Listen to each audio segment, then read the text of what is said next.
오늘은 누가복음 4장을 읽었는데요. 이제 그냥 넘어온 부분이 이제 누가복음 3장 뒷부분에 예수님의 족보입니다.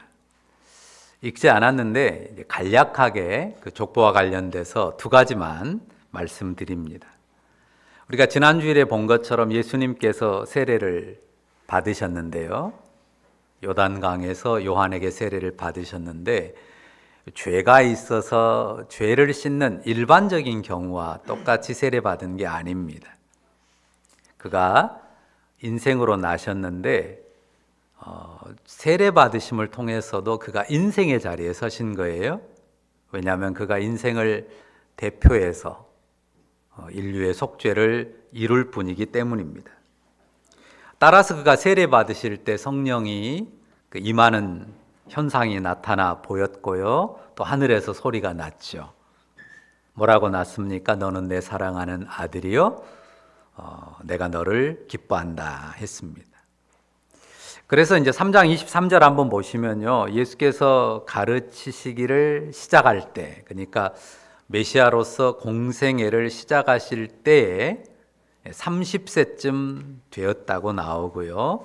그리고 나서 족보가 나옵니다.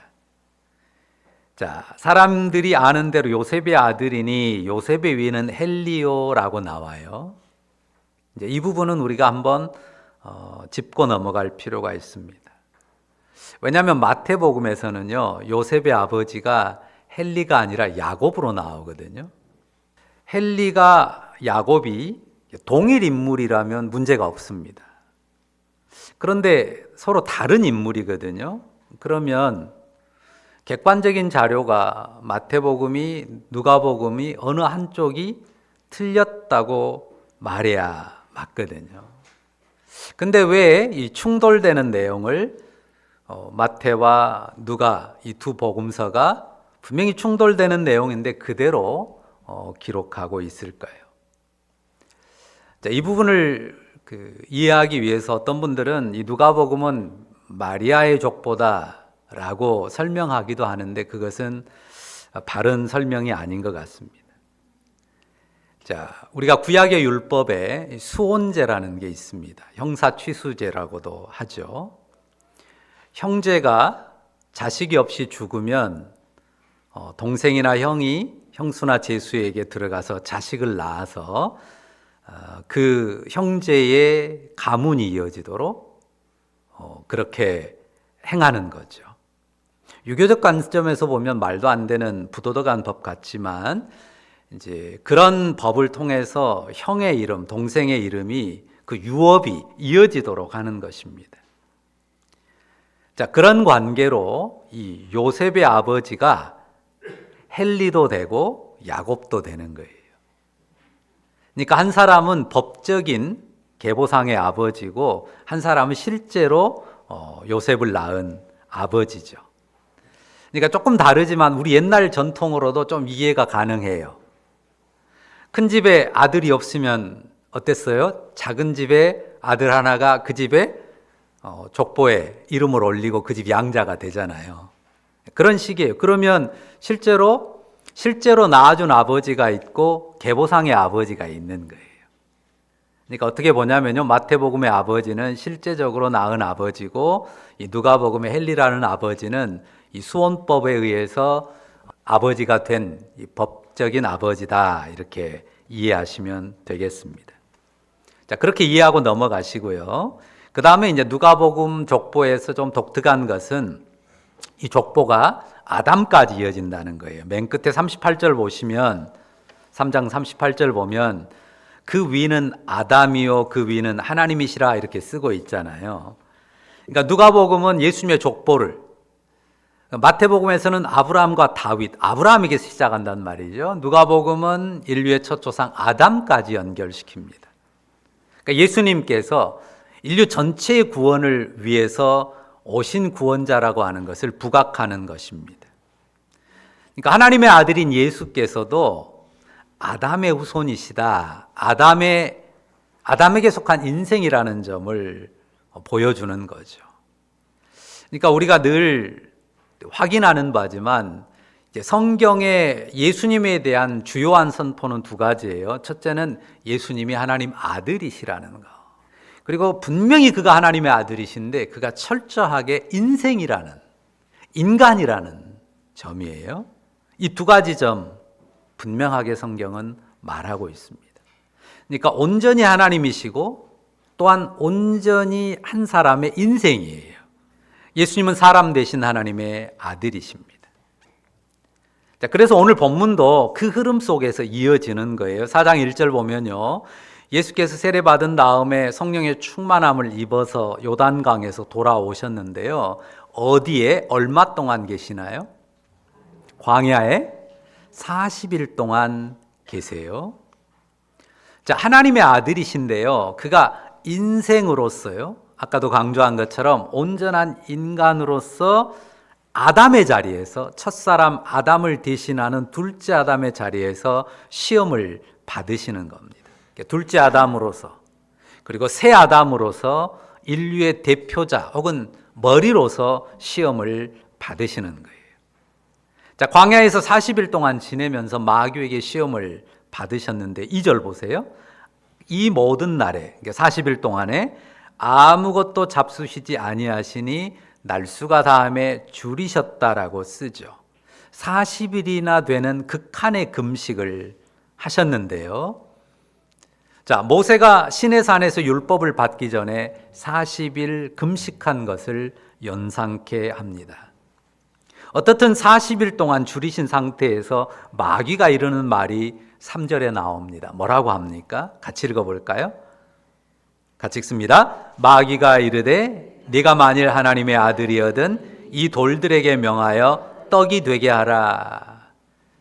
우리 중에 누구도 40일을 굶어본 사람은 없겠는데요. 이 40일을 굶었다고 해봅시다.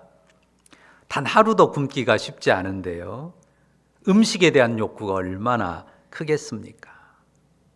자, 그런 예수님을 향해서 마귀가 말하는 거예요. 너 하나님 아들이잖아.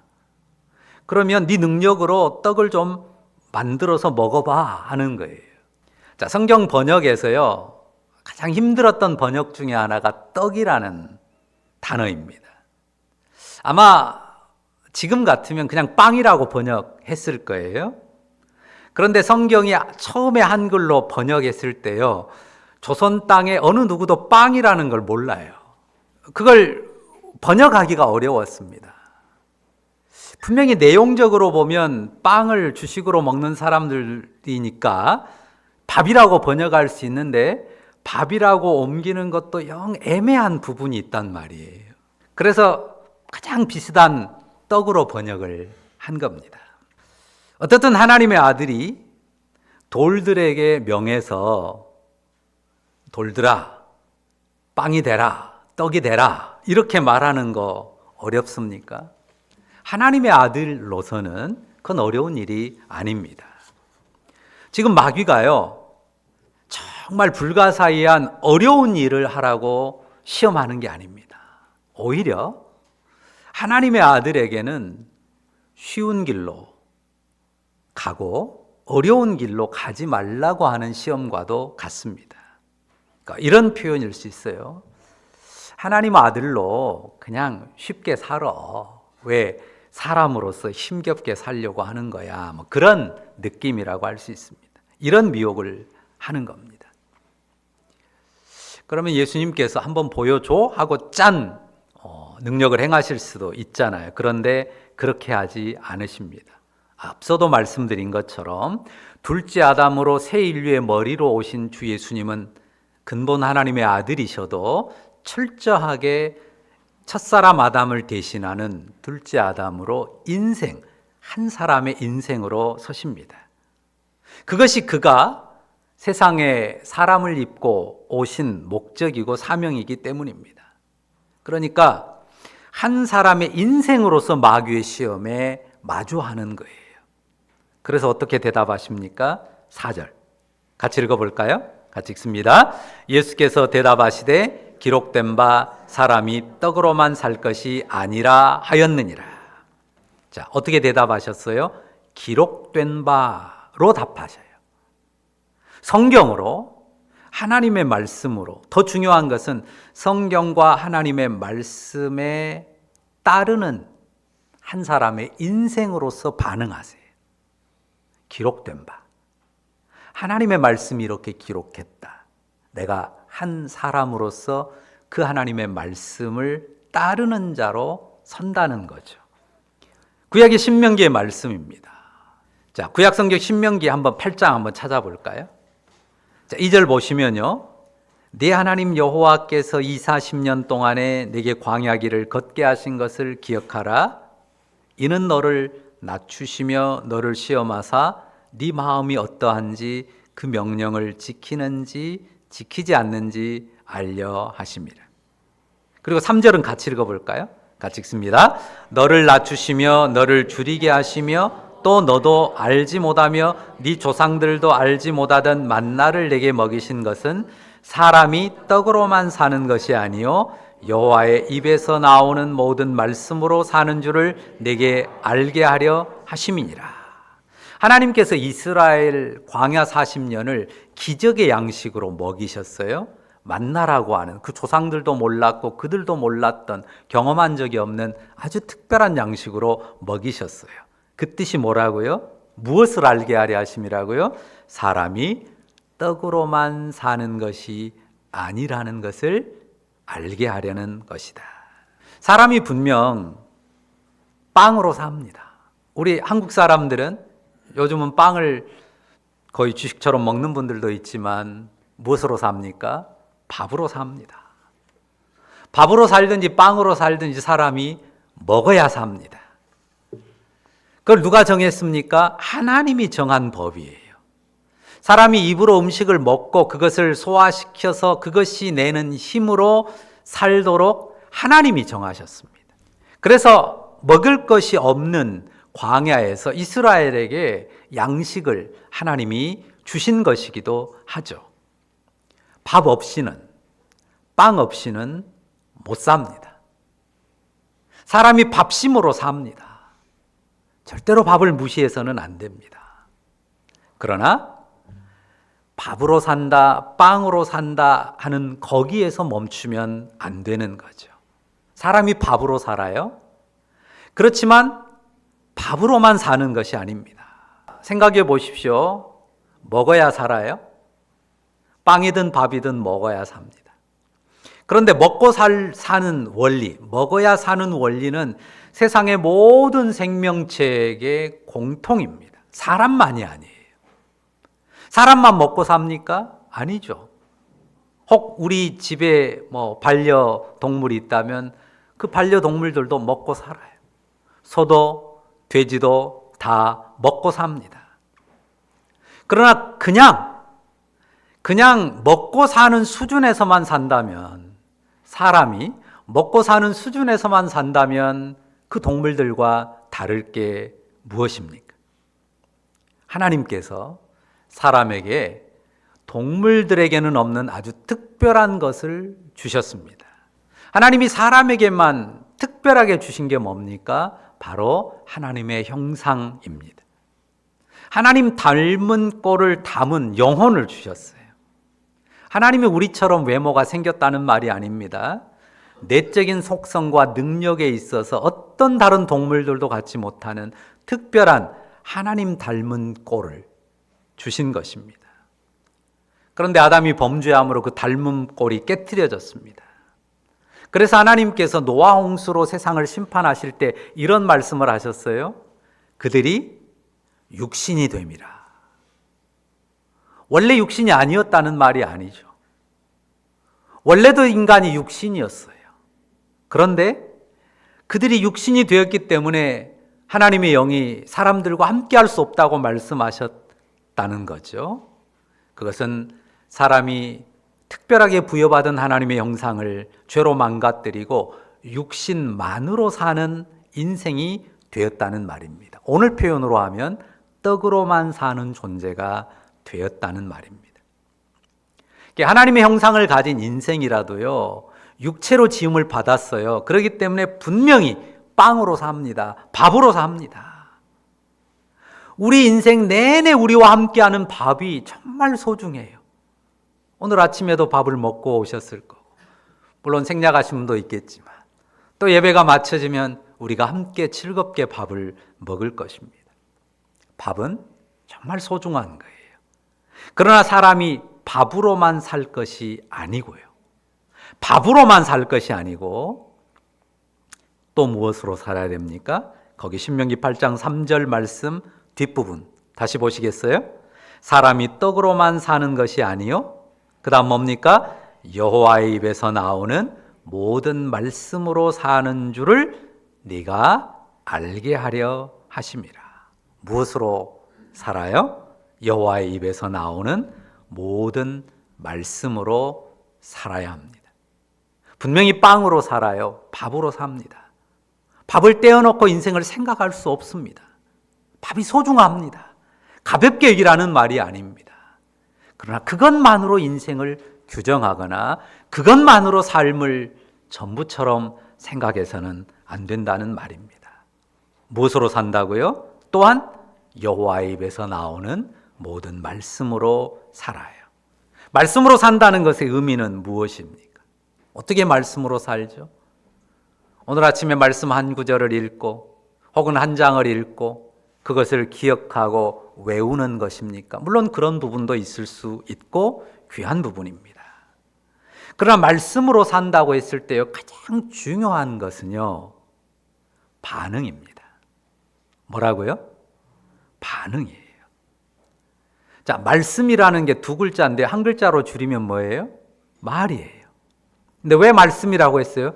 높으신 분의 말이니까 말씀, 높인 거죠. 말이라고 하는 것은요, 수단이에요. 대화의 도구고 수단입니다. 말로 대화할 때, 여러분이 말로 대화할 때 마음이 편하고 즐겁기도 하지만 어떨 때 답답할 때 있잖아요. 어떨 때 답답합니까? 반응이 없어요, 도통. 말로 대화를 나누는데 반응이 없어요. 반응이 있긴 있는데 영 내가 말한 것과 엉뚱한 그 말에 담아준 뜻과 엉뚱한 방향으로 반응해요. 그러면 얼마나 답답합니까? 괴롭습니다. 어떻게 반응해야 됩니까? 내가 그 말에 담아 전하는 뜻, 그 뜻에 합당하게 반응해야죠. 하나님께서 말씀하셨으면 그 말씀이 뜻하는 바에 합당하게 반응하고 믿음으로 반응하고 순종으로 반응해야 됩니다. 그러니까 하나님의 말씀으로 산다는 것은 그냥 말씀 외우고 읽고 그것도 중요하지만 그런 수준을 넘어서서 그 말씀이 그 말씀에 담긴 하나님의 뜻에 반응, 따르고 순종하는 믿음으로 반응해야 된다는 것입니다. 그럼으로써 내가 하나님의 닮음꼴로 하나님의 형상으로 사는 거예요. 예수님께서 광야에서 시험을 받으셨는데요, 하나님의 아들이시면서도 사람이 되신 몸으로 첫 아담을 대체하는 새 아담으로서 순종하는 인생의 모습을 보이셨어요. 순종하는 인생의 모습을 보이신 것입니다. 다시 말씀드리지만 빵이라고 하는 것, 밥이라고 하는 것, 우리가 먹고 살아가는 문제는요, 절대 무시하지 못할 우리의 삶의 소중한 부분입니다. 우리가 매일 밥을 먹고 살아가는 삶뿐만 아니라 단순히 먹고 사는 것뿐만 아니죠. 그와 연관된 경제적인 모든 활동들이 우리에게 굉장히 절박한 현실인 것이 맞습니다.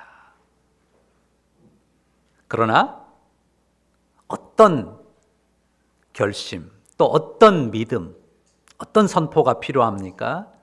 그러나 그 현실이 분명히 절박하고 결코 가볍게 다룰 수 없는 현실이지만 그 현실을 여호와의 입에서 나온 모든 말씀으로 살아내겠다고 하는 그 현실을, 그 절박한 현실을, 결코 가볍지 않은 현실을 여호와의 입에서 나오는 모든 말씀으로 살아내겠다고 하는 그 현실에 눌리지 않고 하나님의 말씀으로 그 현실을 헤쳐가겠다고 하는 선포인 거죠. 예수님께서 인생을 넘어서는 어떤 희한한 마력으로 그것을 넘어서려고, 하나님 아들의 능력으로 넘어서려고 하지 않았어요.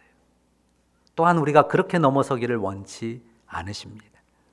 인생을 넘어서는 어떤 희한한 능력이 와가지고 그런 현실의 문제를 해결하고 넘어가는 것이 아니라, 정말 절박하고 힘겨운 삶의 현실이지만 그 현실을 덮는 하나님의 말씀으로, 그 현실을 덮고 그 현실에 눌리지 않고 하나님의 말씀으로, 하나님의 말씀에 믿음으로 반응하고 순종함으로 그 현실을 헤쳐가겠다고 하는 선포, 그 믿음을 우리에게 보여주는 거죠.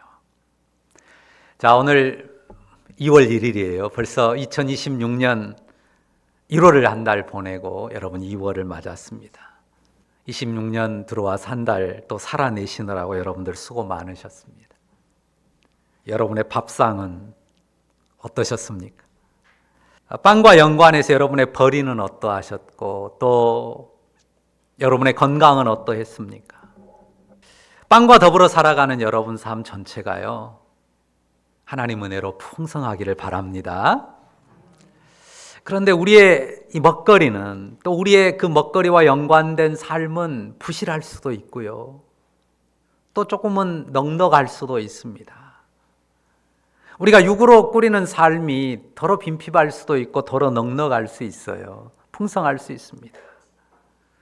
그러나 그 빵의 어떠함, 그 삶의 어떠함을 하나님의 말씀으로 넘어서는 그런 여러분들 다 되시기를 축원합니다. 자, 내 삶에 들어오셨어요. 그리고 내 삶에서 말씀하시는 그분입니다. 그분이 내 삶에 들어오셨고 내 삶에서 말씀하셔요. 그 말씀에 어찌 반응하겠습니까? 믿음으로 반응하고 순종으로 반응하는 가운데, 분명 육신으로 살지만 육신 너머의 삶, 하나님의 형상으로 살아가는 하나님의 백성의 복된 삶을 꾸려가는 여러분과 저 우리 모두이기를 간절히 바랍니다. 기도하십시다. 주님, 우리가 입으로 먹고 소화하며 즐겁게 음식으로 교제하며 살아갈 수 있게 하심도 감사합니다. 그러나 또한 떡으로만 살 것이 아니라 말씀해 주셔서 감사합니다. 치열한 현실이지만 빵으로, 밥으로 넉넉하게 살기 위해서 정말 치열하게 사는 현실이지만 그것으로만 살지 않고 하나님이 우리에게 본디 주셨던 하나님의 닮은 꼴로 육체의 삶을 넘어서 하나님 나라의 복된 삶을 꾸려가는 하나님의 형상으로서, 하나님의 백성으로서 축복의 삶을 살아가는 우리 모두이기를 원합니다. 우리의 삶이 그 놀라운 복과 은혜로 이어지도록 역사에 주옵소서. 주를 의지합니다. 주님이 우리 가운데 오셨고 말씀하시는 그 능력으로 우리를 새롭게 하옵소서. 예수님의 이름으로 기도합니다. 아멘.